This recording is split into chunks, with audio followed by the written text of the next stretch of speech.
Assalamualaikum warahmatullahi wabarakatuh. Selamat datang di BBC Budiono Pintar Channel. Jangan lupa tekan tombol like, tulis komentar yang santun, dan subscribe agar selalu mendapat notifikasi tayangan baru dari kami. Terima kasih. Kalau zikir menyebut boleh tidak zikir dalam satu tarekat yang saya seperti itu, boleh atau tidak? Kalau yang dimaksud kalimat singkatan-singkatan yang terkait dengan makna itu tidak ada masalah. Ya, tapi singkatan yang jelas. Singkatan yang jelas, tidak? Baik, tapi kalau tidak terkait dengan itu, ya tidak terkait dengan itu tidak diperkenankan. Kecuali kalau maknanya menunjukkan penekanan. Misal, Alhamdulillahirabbil alamin disingkat jadi hamdalah. Bismillahirrahmanirrahim disingkat jadi basmalah. Jadi kalau Anda dikatakan bismillah atau alhamdulillah, itu yang dimaksud bacaannya secara komplit. Bapak Ibu sekalian, mari kita buka acara kita ini dengan sama-sama membacakan basmalah. Basmalah. Tidak ada. Ya pasti bismillahirrahmanirrahim. Walaupun ada singkatannya. Ya, ini singkatan itu dimaksudkan untuk memendekkan bacaan, tapi kalau kita bawa ke dalam kategori zikir tetap makna itu yang kita hadirkan. Yang mana kita hadirkan.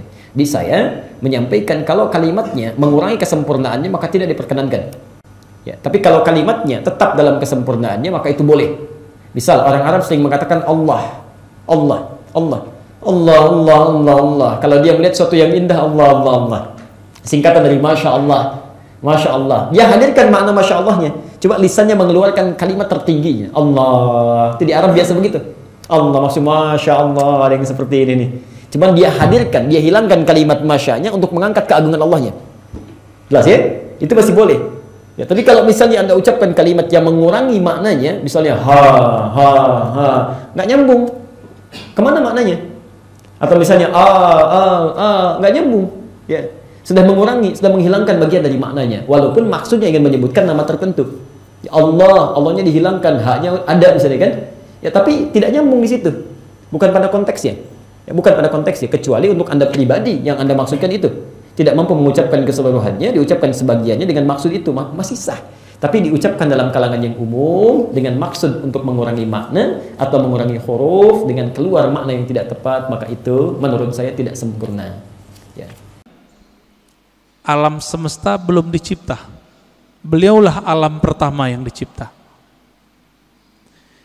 Oleh karena itu dalam kalam-kalam ilhami yang didapat oleh ulama-ulama kita, ada dialog Allah Subhanahu wa taala dengan dirinya.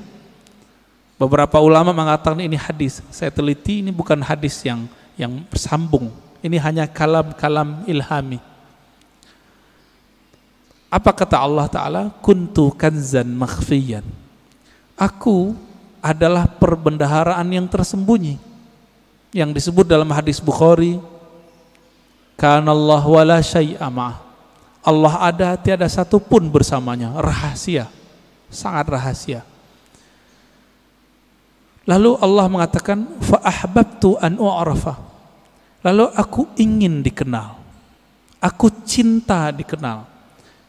Jadi yang boleh narsis itu cuma Allah. Yang boleh suka popularitas itu cuma Allah. Karena Allah punya rahasia disebut kanz, kanzan makhfiyan. Aku ingin dikenal, fa khalaqtul khalqa. Aku ciptakanlah makhluk. Siapa makhluk pertama? Allah ciptakanlah apa yang kita sebut dengan tiupan pertamanya. Allah meniup. Ini jangan salah faham. Ini contoh ayatnya. Fanafakhtu fihi min ruhi. Aku tiupkan dari rohku. Allah menyebut zatnya, rohnya. Maka Allah menamakan zatnya dengan roh, ruh. Hembusannya itu menjadilah apa yang kita sebut sekarang dengan Nur Muhammad sallallahu alaihi wasallam. Tapi sebelum Nur Muhammad, Allah itu mengenalkan dirinya bahwa dialah Ahad. Qul huwallahu ahad. Jadi hadis kalam ilhami tadi semuanya ada di surat Al-Ikhlas ketika Allah mengatakan Qul huwa. Kenapa bukan Allah dulu tapi huwa dulu? Dalam tradisi bahasa Arab, kata yang zahir mesti lebih awal daripada kata ganti. Huwa artinya dia. Apa arti dia? Ini kata ganti. Allah nama yang zahir.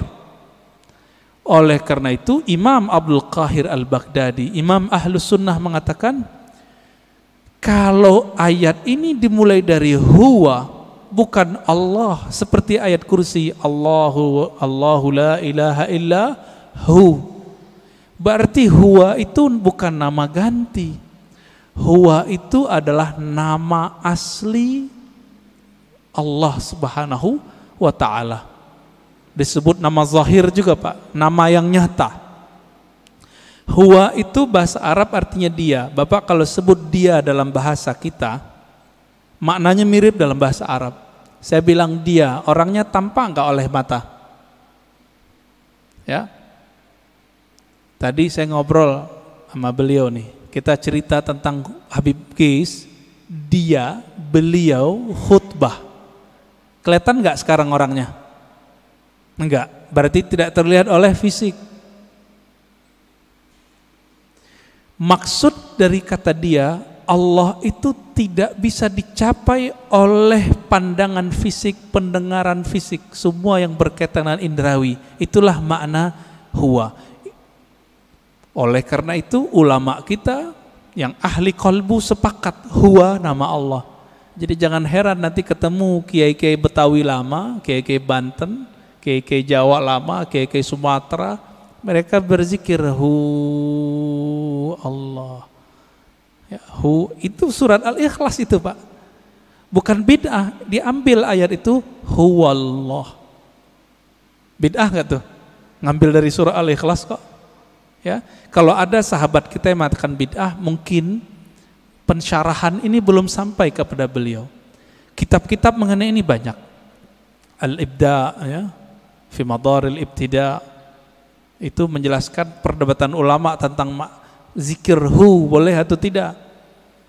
Setelah dibid'ahkan oleh Ibnu Taimiyah, dibalas oleh yang lebih senior oleh Ibnu Taimiyah, namanya Ibnu Athaillah Sekandari.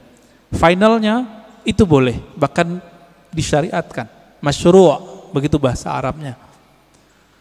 Jadi jangan terjebak di situ.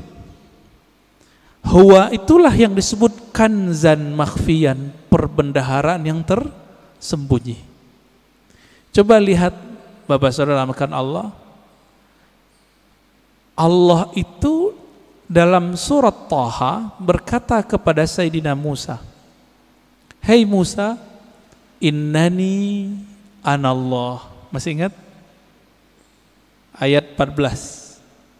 Surat 20 ayat 14. Innani anallah. Sesungguhnya akulah Allah. Berarti Allah menyebut di sini nama zatnya dengan ana. Sesungguhnya akulah Allah. Maka Nabi Musa diperkenalkan oleh Allah dengan nama yang baru, Allah. Itu sebabnya orang-orang Yahudi memanggil Allah itu dengan panggilan El. Allah itu bahasa Arab Pak. Dalam bahasa Ibrani El. Siapa yang menjelaskan ini?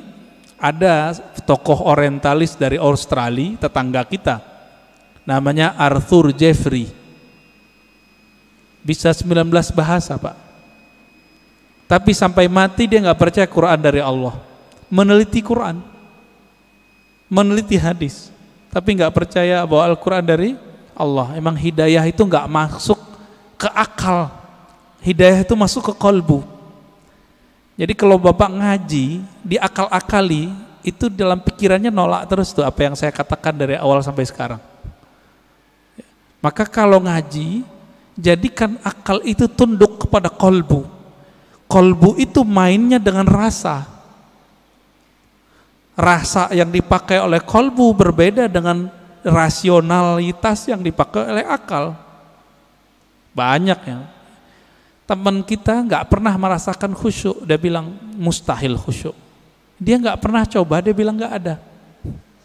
Ya, sama kayak orang nggak menikah, nggak tahu nikmatnya malam pertama, dia bilang nggak ada tuh nikmatnya nikah. Mirip-mirip begitulah kira-kira. Bapak Ibu Saudara makan Allah. Jadi ketika disebut huwa Allah, huwa itu adalah perbendaharaan yang tersembunyi. Lalu Allah mengenalkan dirinya menjadi Allah. Nah, proses dari huwa ke Allah ini panjang.